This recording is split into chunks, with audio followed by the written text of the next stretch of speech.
మనకి మహిమ కలుగును గాక. మన ప్రభువును రక్షకుడైన యేసుక్రీస్తు నామంలో మరొకసారి మీ అందరికీ నా వందనాలు. దేవుడు గతించిన రాత్రికాల సమయం నుంచి ఉదయకాలం వరకు తన యొక్క కృపలో మనందరినీ ఎంతగానో కాచి కాపాడి ఫిబ్రవరి నెల 5వ తారీఖున దేవుడు ప్రవేశపెట్టినందుకు ఆయనకి స్తుతులు స్తోత్రాలు చెల్లించుకొని ఈ దినమందు దేవుడు మనకిచ్చిన వాగ్దానం ఏంటంటే, నేను ఆపదలో చిక్కబడి ఉన్నాను, నీవు నన్ను బ్రతికించెదవు, నా శత్రువుల కోపం నుండి నన్ను రక్షించుటకై నీ చేయి చాపెదవు. కీర్తన గ్రంథము 138 అధ్యాయం 7వ వచనం. ఇక్కడ దేవుని యొక్క లేఖనం సెలవిస్తుంది, నా శత్రువుల కోపం నుండి నన్ను రక్షించుటకై నీవు నీ చేయి చాపెదవు అనేసి దేవుని యొక్క లేఖనం ఇక్కడ సెలవిస్తుంది.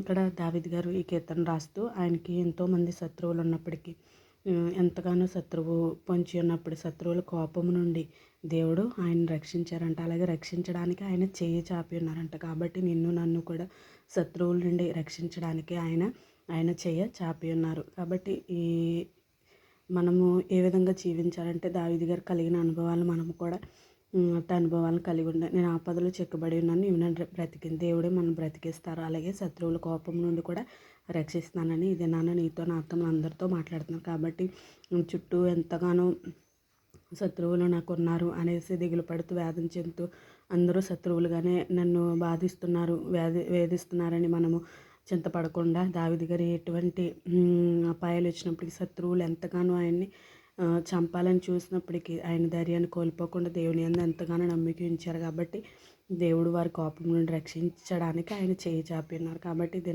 నిన్ను నన్ను కూడా రక్షించడానికి ఆయన చేయి చాపుతారు. ఇది ఈ వాగ్దాన్ని బట్టి ప్రతి ఒక్కరు ప్రార్థన చేయాలని కోరుకుంటూ పరిశుద్ధ వాక్యాన్ని దేవుడు దీవించి ఆస్వాదించి మనందరినీ బలపరచును గాక. ఆమేన్. Praise lord.